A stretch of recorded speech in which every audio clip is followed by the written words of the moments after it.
Let us take the next problem on pigeonhole principle.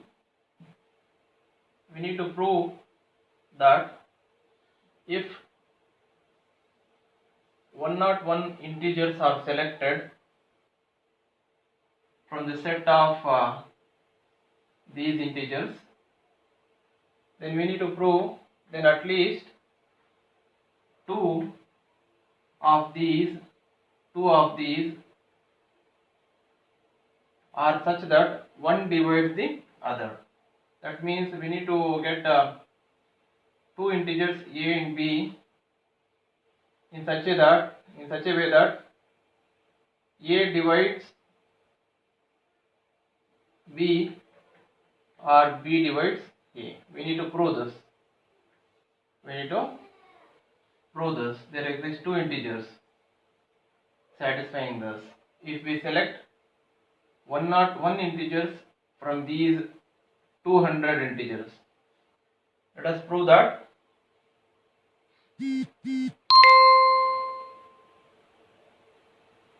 let x is equal to 1, 3, 5 and so on 199. We have collected all odd integers from the set and called it as capital X. Then every integer n between 1 to 200, every integer in the set S between 1 to 200 inclusive of 1 and 200 is of the form n is equal to 2 to the power k into x, where k is an integer greater than or equal to 0 and x belongs to small x belongs to capital X. That means if you take any number from here, any integer, let us say 2. If you take 2, suppose you take n as 2, then this 2 can be expressed as, this n can be, that is 2 can be expressed as 2 to the power 1 into 1. That means we have expressed it as 2 to the power k into x, where x belongs to capital X. See here, 1 belongs to capital X.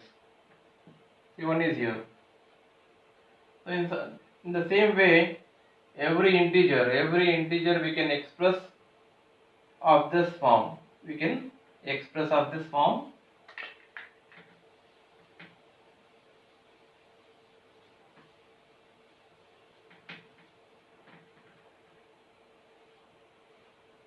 Thus every element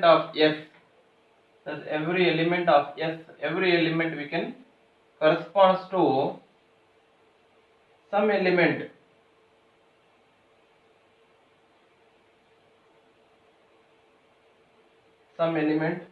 x belongs to x. If you take 4,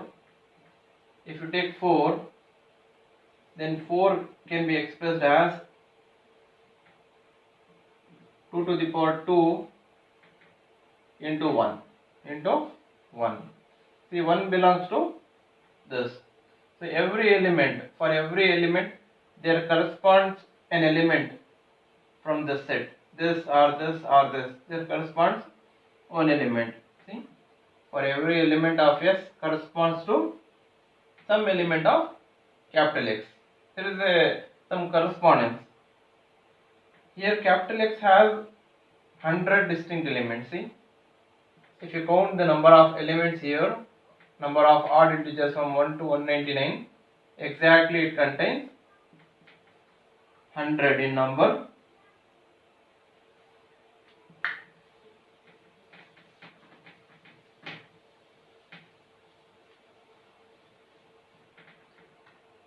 What we observed till here, there is a correspondence between S to X. Now, how many elements this X has? 100 elements. If 101 elements of S are selected, if we select 101, if we select 101 elements from S, you can observe 101 is more than 100, more than 100. If 101 elements of S are selected, then at least two elements here, see A and B, A not equal to B must correspond to same X belongs to X. There exists some X such that since this number is more, these two elements corresponds to the same X, because it is 101 and it is 100. So there is such a possibility here. Now let us consider this A as 2 to the power m x for the same X. See, for the same X we have 2 to the power m x as B, and 2 to the power n same X. A also corresponds to X and B also corresponds to X. Now this means what? This means that there is a common factor. See, X is same 2 to the power m, 2 to the power n. Power of 2 is also common. This means that A divides B. A divides B if m is less than or equal to n. Suppose it is A is equal to 2 to the power 4x and B is equal to 2 to the power 5x.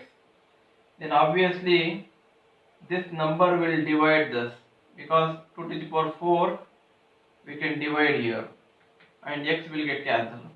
So A divides B in this case. And we say B divides A if n is less than m. If you have A is equal to 2 to the power 5x and B is equal to 2 to the power 4x, then obviously B divides A. Both the cases we can consider. Any one of the cases we can consider. These are the possibilities. These two are the possibilities here. This proves the required result. See, we have proved there exist two integers such that one divides the other. It may be A divides B or B divides A. So we have proved the required result.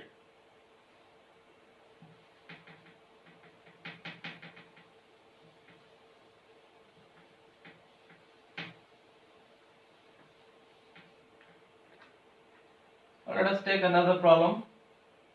Suppose that a patient is given prescription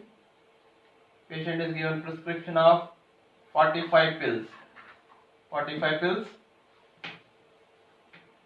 with instructions to take at least one pill a day for 30 days.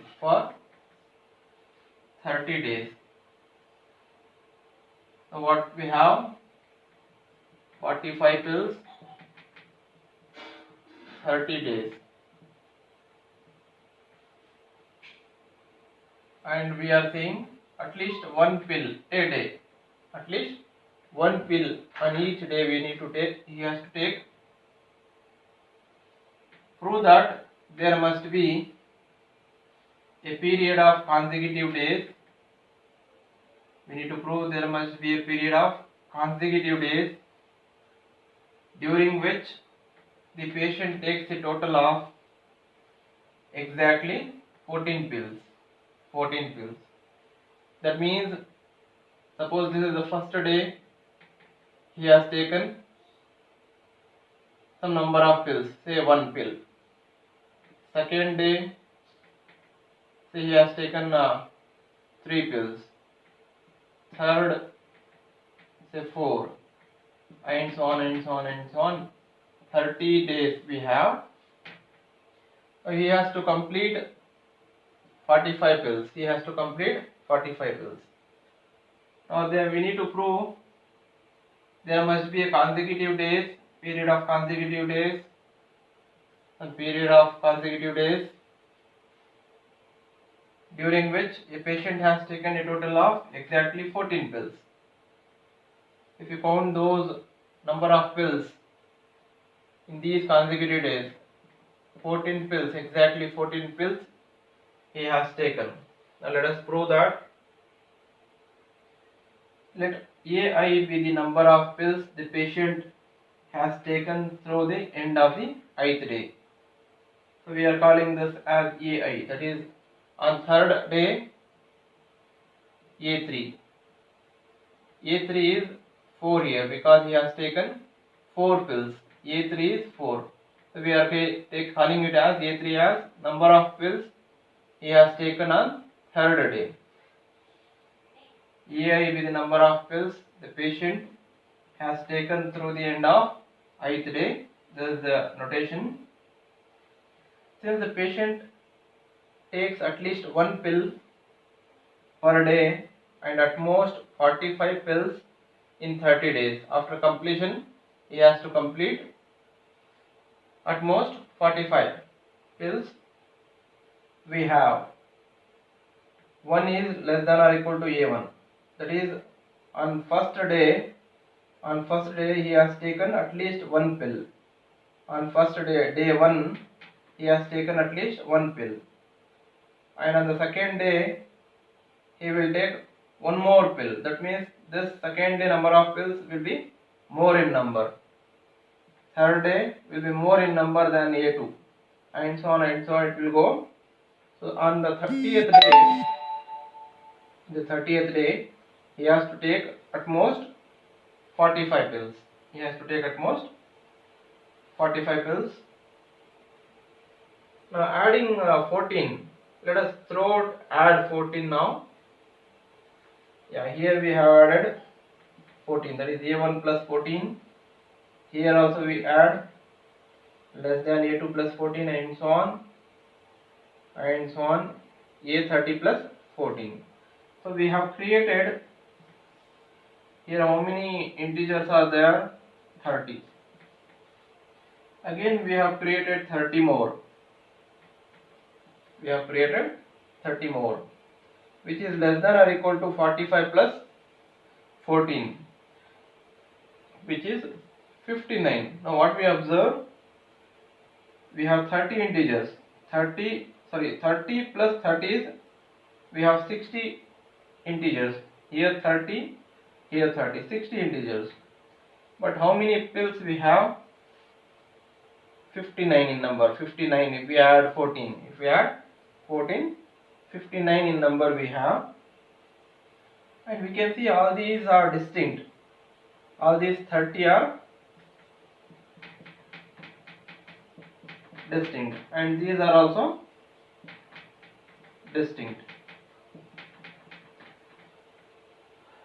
Thus we have 60 positive integers. How 60?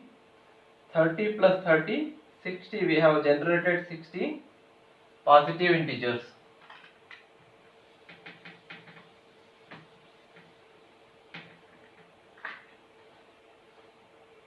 These are 13 number, these are 13 number, and the other are 13 number.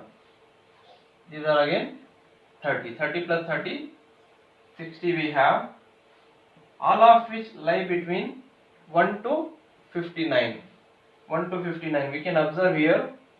See here we can observe all of which lie between, least number is 1 and the greatest number is 59.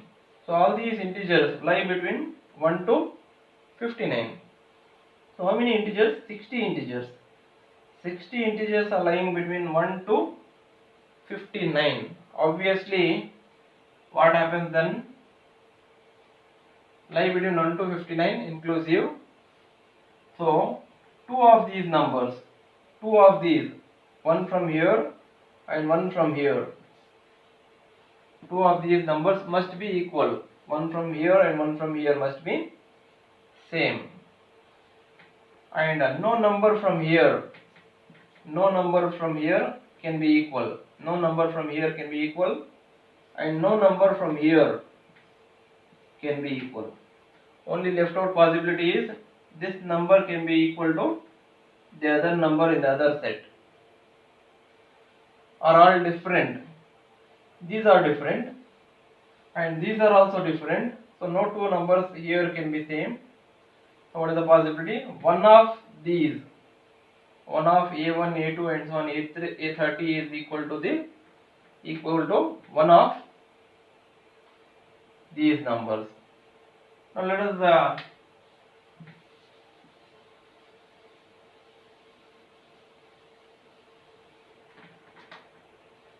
this means that there are I and J.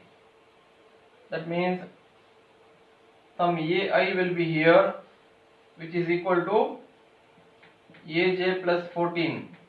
So this number will be same as this number, because we have total 60 integers in number which are lying between 1 to 59, which is not possible. So at least two numbers should repeat.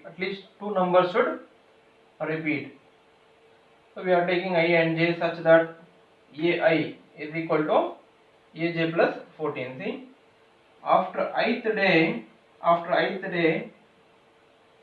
till AJ, what happens now? Such that thus between days I and J,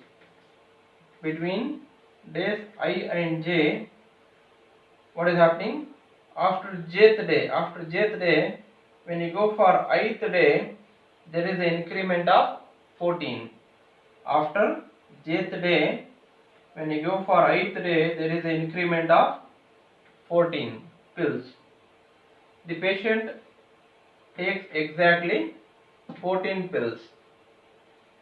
So this completes the problem.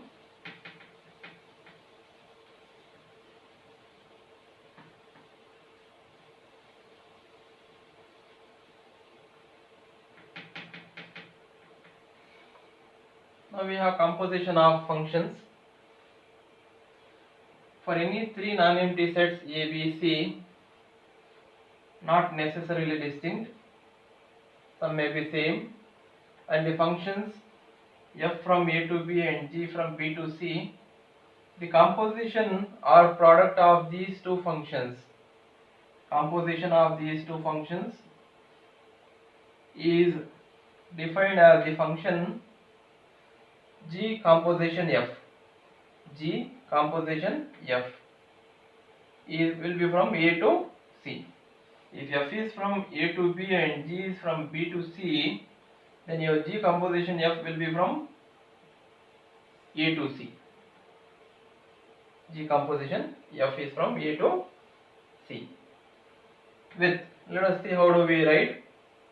G composition f of some element A is equal to, we write this G as it is and we apply this f on A. This composition we eliminate. What happens? G of f of A. So this is how we write the composition function.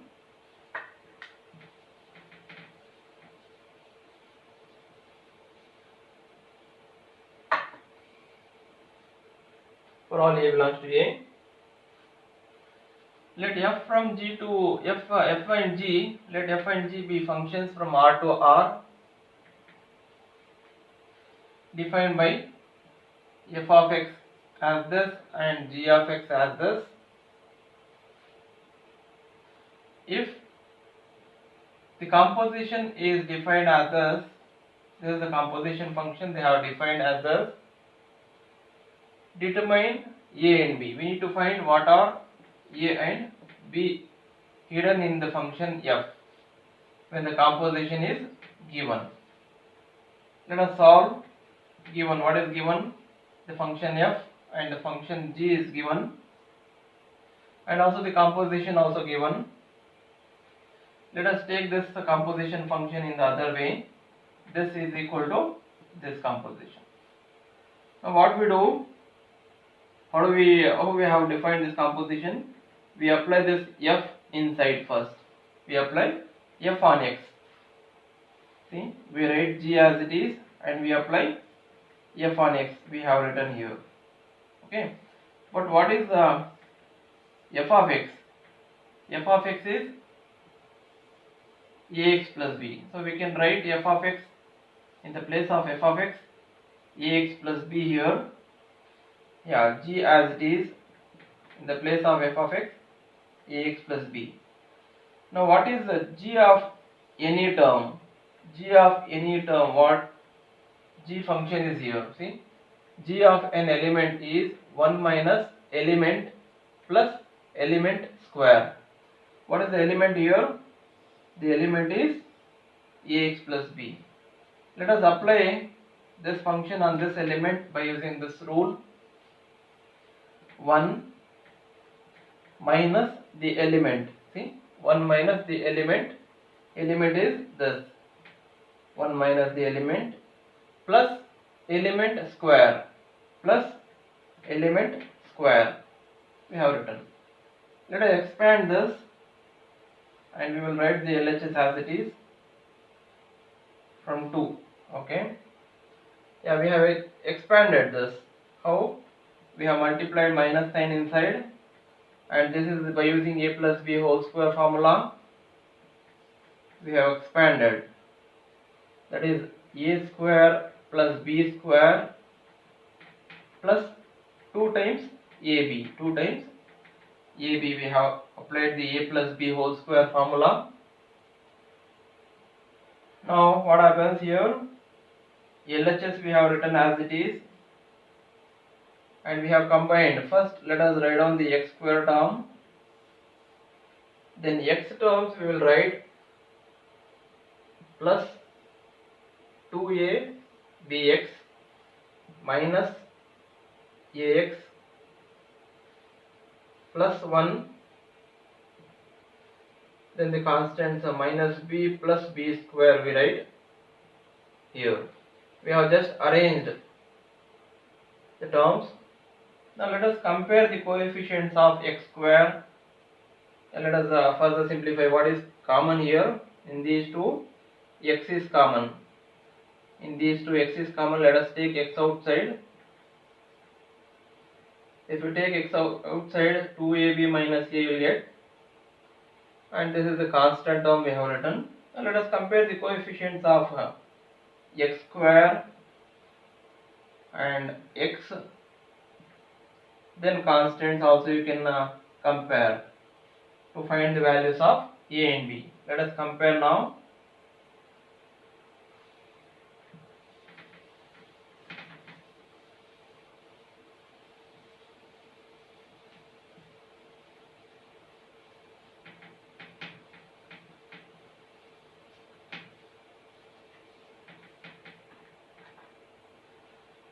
Comparing the corresponding coefficients, we get, so we have compared a square here with 9.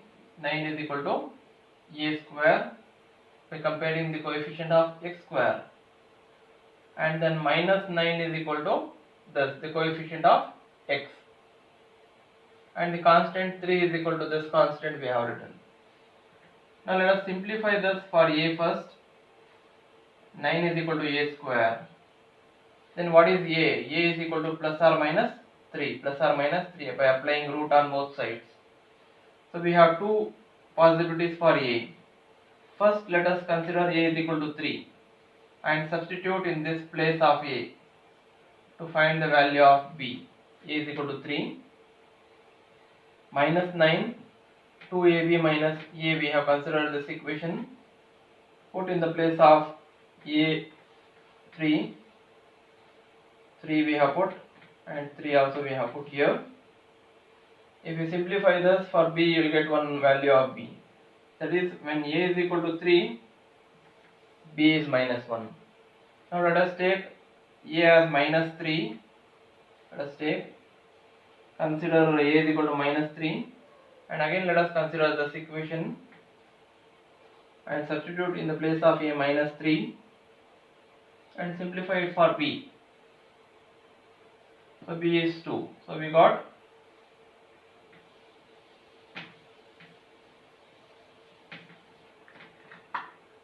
we got two sets of values. One is a is equal to 3, b is equal to minus 1, and when a is equal to minus 3, b is equal to 2 are the required values of a and b.